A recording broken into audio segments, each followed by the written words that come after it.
Rewa 24 news में आपका स्वागत है। नमस्कार, मैं हूं विमले। शुरुआत करते हैं आज की हेडलाइंस के साथ। 80 वर्षीय बुजुर्ग को मॉर्निंग वॉक के दौरान 4 पहिया वाहन में मारी ठोकर, बुजुर्ग की मौत।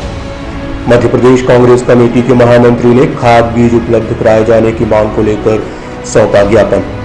4 माह पूर्व घर से भागी किशोरी की संदिग्ध परिस्थितियों में हुई मौत। किसानों ने इच्छा मृत्यु की मांग को लेकर कलेक्टर को सौंपा ज्ञापन। और मां की सेवा का ढोंग करने वाले पुत्रों की हकीकत आई सामने, मृत्यु के बाद घंटों धूप में पड़ा रहा शव। इन खबरों को हम आगे विस्तार में देखते हैं। अखिल भारतीय विद्यार्थी परिषद जिला इकाई रीवा ने छात्र हित की मांगों को लेकर एपीएससी के कुलपति को ज्ञापन सौंपते हुए त्वरित निराकरण की मांग की है। अखिल भारतीय विद्यार्थी परिषद जिला इकाई रीवा के बैनर तले दर्जनों की संख्या में अवधेश प्रताप सिंह विश्वविद्यालय रीवा में अध्ययन करने वाले छात्रों ने छात्रावास शुल्क, सेमेस्टर शुल्क, परीक्षा परिणाम में गड़बड़ी के सुधार, ऑनलाइन कक्षाएं शुरू करने समेत अन्य प्रमुख मांगों को लेकर एपीएसयू के कुलपति को ज्ञापन सौंपा है। साथ ही त्वरित निराकरण की मांग की है। छात्रों ने मामूली धरना प्रदर्शन भी किया। साथ ही समय सीमा के भीतर निराकरण न होने की दशा में उग्र आंदोलन और धरना प्रदर्शन किए जाने की चेतावनी भी दी है। इस संबंध में रीवा 24 न्यूज ने एबीवीपी के पदाधिकारी से बात की। ये देखिए, विद्यार्थी परिषद की 7 सूत्रीय मांगे हैं।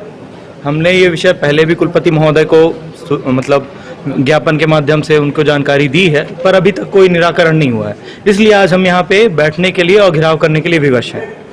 क्या मांगे क्या हैं आगे, मुख्य मांगे क्या हैं? देखिए, 7 सूत्रीय मांगी हैं। एक तो जो विश्वविद्यालय का अभी जो परीक्षा परिणाम आया है, इसमें बहुत सी त्रुटियां हैं।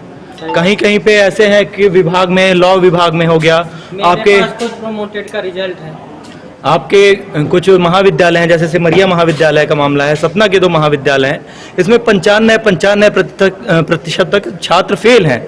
तो हमारी ये प्रमुख मांग है कि इनका पुनः मूल्यांकन कराया जाए। इन सारे जहाँ जहाँ त्रुटियां हैं परिणामों में, उनका पुनः मूल्यांकन कराया जाए। संबंधित अधिकारी से मुलाकात हुई आपके? नहीं, अभी तो नहीं हुई। कुलपति महोदय का इंतजार है, बस हम लोग इसीलिए बैठे हैं। और ये अगर आपकी जो मांगे हैं अगर पूरी ना हुई तो आगे क्या आपका? हम और उग्र आंदोलन के लिए विवश होंगे। देखिए, ये जायज मांगे हैं। इनको अगर संवेदनशील है कुलपति महोदय तो इनको समझना चाहिए और छात्र हितों में ये निर्णय लेना चाहिए कि जिससे छात्रों का भला हो। ब्राह्मण युवक के साथ पुलिस द्वारा बर्बरता पूर्वक मारपीट करने के विरोध में अखिल भारतीय ब्राह्मण समाज युवा मोर्चा द्वारा पुलिस महानिरीक्षक को ज्ञापन सौंपा गया। रीवा जिले के मनगांव थाना के थाना प्रभारी व अन्य स्टाफ द्वारा एक ब्राह्मण युवक को थाने बुलाकर बुरी तरह से पीटा गया। इसका छायाचित्र भी समाचार पत्रों में प्रकाशित हुआ है। इस छायाचित्र से आभास होता है कि युवक को निर्दयता पूर्वक पीटा गया। इसको ध्यान में रखते हुए अखिल भारतीय ब्राह्मण समाज ने पुलिस महानिरीक्षक जोन रीवा को ज्ञापन सौंपते हुए संबंधी पुलिस कर्मियों और थाना प्रभारी पर आपराधिक प्रकरण कायम करने की मांग की है। यदि दोषियों को समय रहते उन पर कार्यवाही नहीं की गई तो उग्र आंदोलन और धरना प्रदर्शन की चेतावनी दी गई है। इस संबंध में संघ के पदाधिकारी से हमने बात की। दोषी टीआई के खिलाफ कार्यवाही की जाए।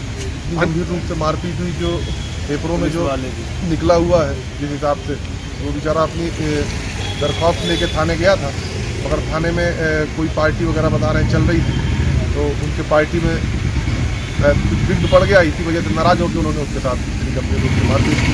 वहाँ की अखिल भारतीय ब्राह्मण समाज घोर निंदा करता है। अगर मांगे आपकी पूरी ना होगी तो क्या करेंगे? आगे चल के हम उग्र आंदोलन करेंगे। 80 साल के बुजुर्ग को लापरवाही पूर्वक वाहन चलाते हुए 4 पहिया वाहन चालक ने ठोकर मार दी, जिससे बुजुर्ग की मौत हो गई। वहीं वाहन चालक मौके से फरार हो गया। रीवा जिले के सगरा थाना अंतर्गत ग्राम बक्शेरा निवासी वेदनाथ नामदेव रोज की तरह आज सुबह भी मॉर्निंग वॉक के लिए निकले थे। रास्ते में अज्ञात 4 पहिया वाहन के चालक ने लापरवाही पूर्वक वाहन चलाते हुए उन्हें ठोकर मार दी और मौके से फरार हो गया। स्थानीय लोगों द्वारा मृतक के घर वालों को सूचना देने पर मौके पर पहुंचकर बुजुर्ग को संजय गांधी अस्पताल ले जाया गया, जहां डॉक्टरों ने उन्हें मृत घोषित कर दिया। पुलिस घटना की कायमी कर अब आरोपी और वाहन की तलाश में जुटी है। इस संबंध में रीवा 24 न्यूज ने मृतक के पुत्र से बात की। 5 से 6 के बीच में हम सो रहे थे, हमको जगाया कि तुम जागो, हम टहलने जा रहे हैं। उन्होंने ब्रश किया, हम बाथरूम चले गए। फिर आए तो हम वही तखत पे हम लेट गए, वो टहलने चले गए। फिर गांव के एक पड़ोसी पटेल आए, बोले तुम्हारे पिताजी अब एक्सीडेंट हो चुके हैं। कहाँ की घटना है? लघुआ सगरा की है। कितने बजे? सुबह 5 बजे से 6 के बीच में। तो क्या अभी स्थिति? इसलिए पीएम हो गया है। अच्छा, अब ले जा रहे हैं। आपका क्या नाम है? आपका नाम? मेरा हनुमान साहब नाम दे, पिता का नाम बैजनाथ नाम दे, जो खत्म हुए हैं उनका बैजनाथ नाम है। मध्य प्रदेश कांग्रेस कमेटी के महामंत्री ने कलेक्टर रीवा को ज्ञापन सौंपते हुए अविलंब किसानों को खाद बीज उपलब्ध कराने की मांग की। मध्य प्रदेश के अन्य जिलों समेत रीवा जिले में भी मानसून ने दस्तक दे दी है। यह किसानों के लिए वरदान साबित हो सकता था, परंतु मानसून समय पर आने के बाद भी जिला प्रशासन द्वारा किसानों के लिए खाद बीज उपलब्ध कराए जाने के लिए अभी तक कोई व्यवस्था नहीं की गई, जिसके चलते किसान धान की बोनी, रोपा आदि समय पर लगा पाने में असमर्थ है। इसे देखते हुए कांग्रेस कमेटी के महामंत्री राजेंद्र मिश्रा द्वारा नवागत कलेक्टर रीवा को ज्ञापन सौंपते हुए अविलंब किसानों को खाद बीज उपलब्ध कराए जाने की मांग की है। इस संबंध में रीवा 24 न्यूज के प्रतिनिधि ने कांग्रेस कमेटी के महामंत्री राजेंद्र कुमार मिश्रा से बात की। मैंने डिस्ट्रिक्ट डायरेक्टर एग्रीकल्चर से चर्चा किया तो उन्होंने कहा कि अभी तक कोरोना के चलते ये सारी व्यवस्था नहीं बन पाई। कलेक्टर साहब चूँकि नए आए हैं तो आज मैंने उनसे मुलाकात की और उनसे कहा कि इस जिले में जो किसान रोपा लगाता है, रोपा लगाने के सिस्टम के लिए कम से कम 20 से 25 दिन का समय चाहिए। दुर्भाग्य है कि जब अभी तक जिले में खाद और बीज आए ही नहीं तो रोपा कब लगेगा और कब खाद और बीज के कारण से ही ये किसान इस जिले के धान लगाएंगे। तो कलेक्टर साहब ने तुरंत, मैं इस बात को लेकर के मेरे मन में प्रसन्नता है कि उन्होंने तुरंत अधिकारियों को टेलीफोन किया और कहा कि कल की मीटिंग में आप लोगों ने मुझसे कहा था कि खाद बीज की कोई प्रॉब्लम नहीं है, और आज यहाँ सार्वजनिक क्षेत्र में काम करने वाले मिश्रा जी वगैरह बैठे हुए हैं। ये क्या मामला है? 1 घंटे के भीतर पूरा डिटेल लेकर के आप पहुँचिए। मेरा कहना बहुत साफ है कि इस समूचे जिले में फिलहाल लेते हैं एक छोटा सा ब्रेक के बाद देखते रहिए रीवा 24 न्यूज। हड्डी जोड़ एवं रीढ़ रोग तथा स्त्री रोग एवं प्रसूति रोग का इलाज एक ही छत के नीचे। विघ्नहर्ता hospital and trauma centre, hotel landmark के पास, रतहरा, रीवा। डॉक्टर संतोष सोनी, पूर्व चिकित्सक, बॉम्बे हॉस्पिटल, मुंबई।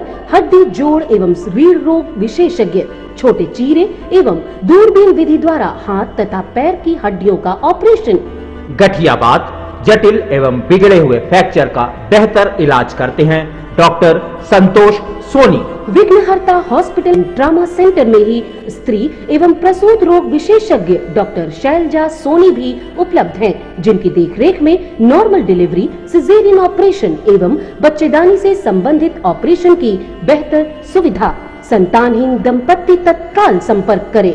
विघ्नहर्ता hospital and trauma centre, hotel landmark के पास, रतहरा, रीवा। सुविधाजनक एवं सफल इलाज हेतु आज ही संपर्क करें। विघ्नहर्ता hospital and trauma centre, hotel landmark के पास, रतहरा, रीवा। मोबाइल नंबर 7828781983 अथवा 8462956774 पर। 4 माह पूर्व घर से गायब हुई किशोरी की संदिग्ध अवस्था में मौत हो गई। पुलिस द्वारा मामले की जांच की जा रही है। रीवा जिला अंतर्गत मनगवा की रहने वाली किशोरी, जिसकी उम्र 21 वर्ष के आसपास बताई गई है, 21 फरवरी 2020 को अपने घर से अचानक लापता हो गई थी। इसके बाद किशोरी के पिता द्वारा संबंधित थाने में एफआईआर दर्ज कराते हुए उसमें उल्लेख किया गया था कि विजय बंसल नामक युवक, जो कि रायपुर अंतर्गत ग्राम बेलवा पैकान का रहने वाला है, वह उसकी बेटी को राजकोट लेकर भाग गया है और 4 माह बाद बेटी मृत अवस्था में पाई गई। पिता ने आरोप लगाया है कि उसके गले में रस्सी के निशान हैं, उसकी हत्या की गई है। वहीं विजय बंसल के परिवार द्वारा मौत का कारण कीड़ा काटना बताया गया। फिलहाल पुलिस द्वारा शव को पोस्टमार्टम के लिए भेजा गया है। रिपोर्ट आने के बाद ही मौत का कारण स्पष्ट हो पाएगा। इस मामले में मृतिका के पिता व पड़ोसी से हमारे प्रतिनिधि ने बात की। वो आता जाता रहता था। वो 21 फरवरी को वो लेके भाग गया था राजकोट, लड़की को भिला फिसलाकर, इसके बाद हम लोग कई बार पुलिस के माध्यम से उसके घर में आए कि अपनी लड़की को हम इनके लड़की को लेके जाएं, लेकिन वो नहीं मिला, राजकोट से नहीं लौटा। आज 4 बजे भोर, आज दिनांक को 4 बजे भोर में इनके पास फ़ोन से सूचना गई कि आपकी लड़की को कुछ काट दिया है, वो बेहोश है। लेकिन हम लोगों के जाने से पहले, बेलवा जाने से पहले ही वो रीवा संजय गांधी मिलाए और यहाँ के डॉक्टर बताएं कि मृत्यु खत्म हो गई है। और इसके बाद अब पीएम हो रहा है, तो उसके गले में ये लोग देखें तो इनके गले में रस्सी का निशान लगा हुआ है, कटा हुआ है।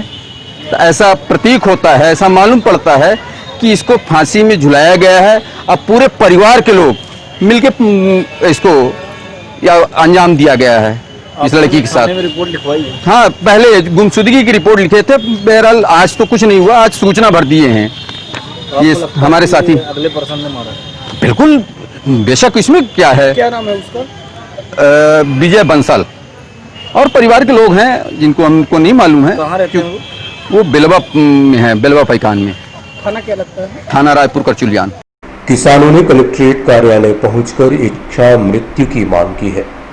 जिला अंतर्गत त्योथा तहसील स्थित किसान खरीदी केंद्र में किसानों द्वारा 1 फरवरी 2020 को धान को टॉल कराकर पर्ची की मांग की गई, परंतु वहां पदस्थ कर्मचारियों द्वारा फीडिंग की बात कहकर बाद में देने को कहा गया। 3 माह गुजर जाने के बाद भी खरीदी केंद्र से पर्ची नहीं दी गई, जिसके संबंध में किसानों द्वारा सभी संबंधित अधिकारियों को मौखिक और लिखित आवेदन दिया गया।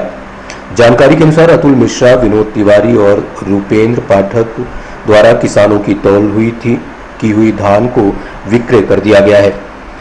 दिनांक 4/6/2020 को किसानों द्वारा इस मामले को लेकर सुहागी थाने में रिपोर्ट दर्ज करवाई गई, लेकिन कोई कार्यवाही नहीं हुई। इससे आहत किसान आज कलेक्ट्रेट पहुंचे और ज्ञापन सौंपते हुए इच्छा मृत्यु की मांग की। इस संबंध में रीवा 24 न्यूज ने तहसीलदार और किसानों से चर्चा की। यहाँ इच्छा मृत्यु मांगने आए हैं कलेक्टर साहब से। हम लोग धान दिए थे समिति में, धान पूरा लूट ली गई। हम लोग थाने में गए मुकदमा कायम कराने, लेकिन हम लोगों का मुकदमा कायम नहीं हुआ। सादे कागज में लिख करके हम लोगों को वापस कर दिया गया। फिर वहाँ एसडीएम साहब को ज्ञापन दिए अपने त्योथर में, वहाँ से कोई हम लोगों को आश्वासन नहीं मिला। उसके बाद हम लोग यहाँ आए हैं या कि हम लोगों को पैसा दिलाया जाए धान की कीमत, नहीं तो हम लोगों को जो है तो इच्छा मृत्यु का आदेश मिले, हम लोग अपनी आत्महत्या कर ले। भाई एक ही आत्महत्या कर लें या कि भूखों मर जाएंगे। ना हम लोगों के पास पैसा है, धान जो हम लोग फसल तैयार किए दे दिए समिति में, उसको लुटवा ली गई। हम लोगों के पास न बिया के लिए पैसा है, न खेती किसानी करने के लिए एक पैसे के लिए हम लोग मोहताज हैं। बताइए क्या करें हम लोग। हाँ, ये भारतीय किसान यूनियन राजनीतिक संगठन द्वारा अध्यक्ष श्री अनिल सिंह जी हैं, इनके द्वारा एक ज्ञापन दिया जा रहा है। यहाँ पर त्योथर में जो खरीदी केंद्र और खरीदी को लेकर के किसान कुछ असंतुष्ट है, उसी को लेकर के आज माननीय कलेक्टर साहब के नाम पर यहाँ पर ज्ञापन दिया जा रहा है। वही ज्ञापन दिया गया है, 11 बिंदुओं पर ज्ञापन है, जिनके सर से मिलकर के चर्चा की जाएगी और अगर इन जो भी कार्यवाही अवैधानिक होगी वही की जाएगी। फिलहाल लेते हैं छोटा सा ब्रेक के बाद देखते रहिए रीवा 24 न्यूज। विश्वास व शुद्धता का प्रतीक Varsha gold palace and diamond, Narendra Nagar, Amahiya road, near Bal Bharati school, Rewa. Hallmark jewellery, जड़ाऊ ज्वेलरी, फैंसी ज्वेलरी के निर्माता एवं विक्रेता, IGI सर्टिफाइड डायमंड ज्वेलरी सिर्फ Varsha gold palace and diamond में उपलब्ध। सभी राशियों के रत्न एवं उपरत्न उपलब्ध। Varsha gold palace and diamond, जहां उपलब्ध हैं लक्ष्मी गणेश की चांदी की मूर्तियां, चांदी के आकर्षक बर्तन। विश्वास का रिश्ता निभाते हैं Varsha gold palace and diamond. तो आज ही पधारें। Varsha gold palace and diamond, Narendra Nagar, Amahiya road, near Bal Bharati school, Rewa. Phone number 07662255174। Mobile number 9926471985।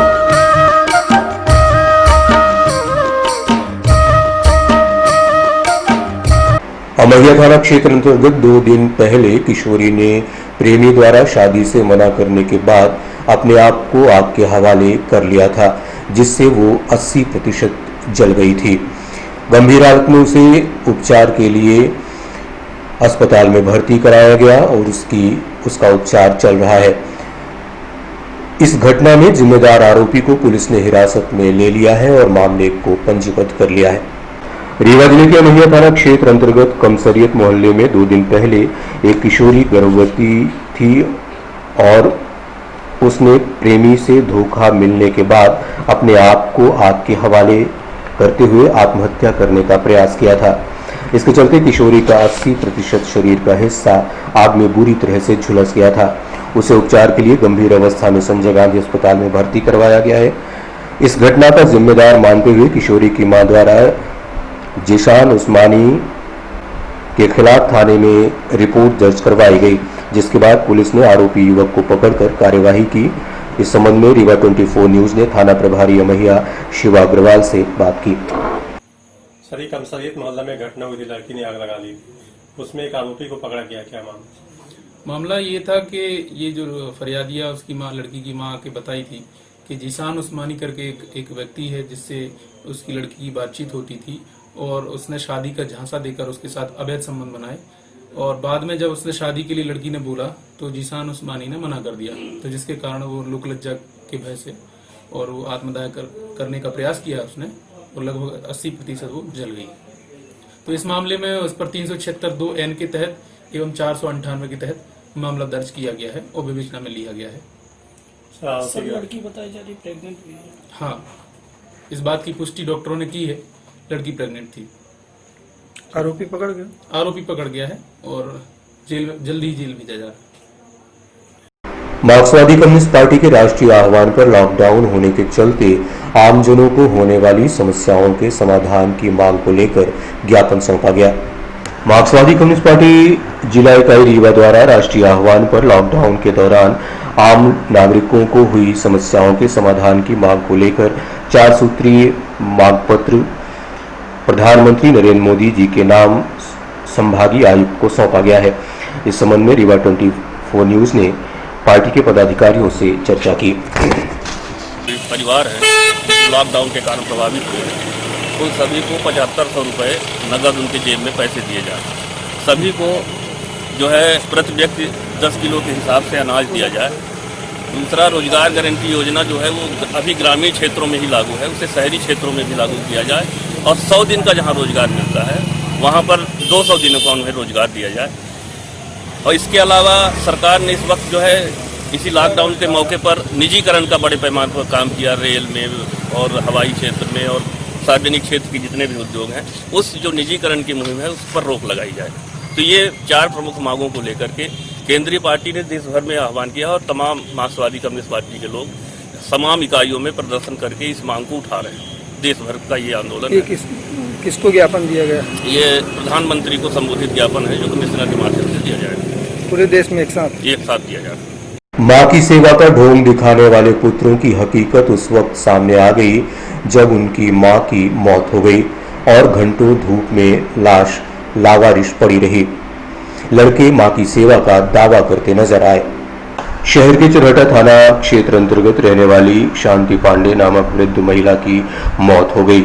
2 बेटों और दर्जन भर नाती पोते होने के बाद भी घंटों धूप में वृद्ध महिला की लाश पड़ी रही और बेटे ये कहते नजर आए कि मां की सेवा मैंने की। इसी बीच विवाद की स्थिति बन गई। विवाद होते देख स्थानीय रहवासियों ने पुलिस को फोन कर दिया। मौके पर पहुंची पुलिस ने शव का पोस्टमार्टम कराने का निर्णय लिया। शव को पोस्टमार्टम के लिए संजय गांधी अस्पताल पहुंचाया गया। दोनों पुत्रों द्वारा एक दूसरे पर आरोप प्रत्यारोप लगाए जा रहे थे। इस मामले में दोनों भाइयों के बीच संपत्ति को लेकर उत्पन्न हुआ विवाद सामने आया। दोनों ही 1/3 हिस्से को लेकर मां को अपने साथ रखना चाहते थे ताकि उसके हिस्से की जमीन पर उनका ही कब्जा बना रहे। आज उस लाचार मां की जब मौत हो गई तो एक दूसरे पर दोनों पुत्र हत्या करने का आरोप लगाते नजर आए। इस संबंध में हमने कलयुगी पुत्रों से बात की तो आप भी सुनिए उन्होंने क्या कहा। सर एक्चुअली में क्या है, घटना ये है कि हमारी माताजी का आज से 1.5 महीने पहले फ्रैक्चर हो गया था। और हम ट्रीटमेंट करवा रहे हैं उनका, है ना। और दादी हमारी 1/3 का सिविल न्यायालय में आवेदन दी हैं, 1/3 में हिस्सा ले रही हैं। जो इनके छोटे लड़के पंकज पांडे को आपत्ति है, ये बार बार ये उनसे अंगूठा लगवाते थे। ये 19/5/2020 को अभिनय पांडे और इनकी माँ सरोज पांडे स्टाम्प लेके हमारे घर गई दाई के पास। दादी की इस पे हमारे साथ चलो ये अंगूठा लगाओ, तो दादी अंगूठा लगाने से मना कर दी। इसकी 2016 में भी हमने रिपोर्ट किया था, जो पंकज पांडे ने पुनः ये स्टाम्प लेके आए थे, दबाव दादी पे बनाते थे 1/3 का हिस्सा ना लो, और वो 1/3 का हिस्सा लेना चाह रही थी। फिर क्या है, आज शायद आप ये कैसे खत्म हो गई? आज की घटना बता रहे हैं सर ना। नहीं, आज कैसे खत्म हो गई? ये क्या है, इनका ट्रीटमेंट चल रहा था, 1.5 महीने से इनका पाँव फ्रैक्चर था, है ना। 30/5/2020 को पंकज पांडे अभिनय पांडे द्वारा हमारे घर में घुस के मारपीट किए, दादी के साथ मारपीट किए। इसमें इनके ऊपर 294, 323, 324, 452 का मामला पंजीबद्ध है जी। तो इसकी जांच के लिए हम आईजी साहब के पास गए थे उस दिन, है ना, और उनके द्वारा बयान भी हुआ है ना। और उसी दिन से दादी की नाजुक स्थिति थी, घसीटे थे, है ना, सब कुछ किए थे। तो उसी दिन से दादी का चूंकि पाँव फ्रैक्चर था, है ना, तो धीरे धीरे खाना पानी बंद हो गया। आज सुबह जो हमारे पिताजी 5 बजे गए, देखे तो उनकी सांस थोड़ी थोड़ी चल रही थी। फिर ये बात होत रूम किए, मंजन मुखारी किए, फिर गए 5 साढ़े 5 के करीब, तो उनकी सांस टूट चुकी। फिर हम लोग सबको सूचित किए, हमारे रिश्तेदार लोग आए, पूरा गांव आया, अंतिम संस्कार की तैयारी करने लगे। फिर ये पंकज पांडे अभिनय पांडे ये लोग आके पुनः घर में अटैक किए, है ना, किसको हम ले जाएंगे। तो ये भी उनके सगे पुत्र थे, सगे पुत्र हैं। इनको जानकारी दी थी आपने कि ऐसा होगा, ऐसे हो गया? बिल्कुल इनको भी जानकारी, ये बगल में ही है ना। तो ये लोग भी आए, चाचा आए हमारे, चाची आई, है ना। इनको देखे, इनका जब अभिनय पांडे लड़का आया, वो उनको हम लोग ऊंचाए थे, तो वो कंधा रखवा दिए कि आप मार डाले हो, ये किए हो, वो किए हो, फलानी। इतनी पंचायत हुई, तो हमने इसकी सूचना पहले ही थाना प्रभारी को 8 बजे जब हमारे दादी खत्म हुई थी, तो हमको शंका थी कि ये लोग ऐसा करेंगे, है ना। तो हमने थाना प्रभारी चौराटा को अवगत करा था, सर हमारी दादी खत्म हो गई हैं, ये लोग पुनः विवाद कर सकते हैं, है ना। तो वो बोले कि हम आते हैं, जिसकी सूचना हम 100 नंबर को किए थे 7 बजे।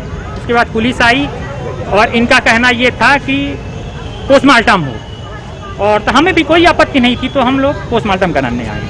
माता राम ये बात किए थे उनसे कि भैया चलो इनको ले चलते हैं अस्पताल, वहाँ ट्रीटमेंट करेंगे। तो उनका जो लड़का है पीयूष पांडे बोला, चाचा इस प्रकार की बात मत करो, और दोबारा अगर आओगे तो तुमको पुलिस में हम बनवा देंगे। तो हमने 28 तारीख को इसकी कंप्लेन हमने थाना चौराहा में भी डाली। आज क्या घटना हुई है? आज की घटना यही कि जब इनकी मृत्यु हो गई, तो इनके द्वारा मेरे को फोन के द्वारा अथवा किसी के द्वारा क्यों नहीं संदेश दिलाया गया कि माता राम सुबह खत्म हो गई हैं। जब इन्होंने ये जबरन जला भी तो रहे थे घर। अब ये बताइए, जहाँ संस्कार हमेशा होता था पुश्तैनी, हमारे पिताजी का जहाँ संस्कार हुआ था, वहाँ पर ये क्यों नहीं ला रहे संस्कार करने के लिए? अपने घर के पास बिल्कुल बगल में। अब ये बताइए, हमको संदेह, पूरा संदेह है, इसलिए हमने इनके पोस्टमार्टम के लिए यहाँ पर पुलिस सहायता के साथ ही हम गए थे उनके घर, इसलिए हमने 100 डायल किया, उसके बाद ही हम इनके घर गए थे। इसलिए हमने पुलिस से सहायता मांगी कि पुलिस हमारी सहायता करे और माता राम का पोस्टमार्टम हो, जो कुछ भी होगा तो उस पोस्टमार्टम में निकल आएगा हमको, क्योंकि इनके ऊपर हमको बिल्कुल भरोसा नहीं, क्योंकि माता राम ने स्वयं इनके ऊपर पहले रिपोर्ट किया था और माता राम को ये मुलजिम भी बनाए थे। अब बताइए। और आखिर में आज की अहम खबर एक बार फिर से। 80 वर्षीय बुजुर्ग को मॉर्निंग वॉक के दौरान 4 पहिया वाहन ने मारी ठोकर, बुजुर्ग की हुई मौत। मध्य प्रदेश कांग्रेस कमेटी के महामंत्री ने खाद बीज उपलब्ध कराए जाने की मांग को लेकर सौंपा ज्ञापन। 4 माह पहले घर से भागी किशोरी की संदिग्ध परिस्थितियों में हुई मौत। किसानों ने इच्छा मृत्यु की मांग को लेकर कलेक्टर को सौंपा है ज्ञापन। और मां की सेवा का ढोंग करने वाले पुत्रों की हकीकत आई सामने, मृत्यु के बाद घंटों धूप में पड़ा रहा शव। आज की खबरों में बस इतना ही। नई खबरों के साथ हम फिर आएंगे। इजाजत दीजिए, विमलेन को नमस्कार।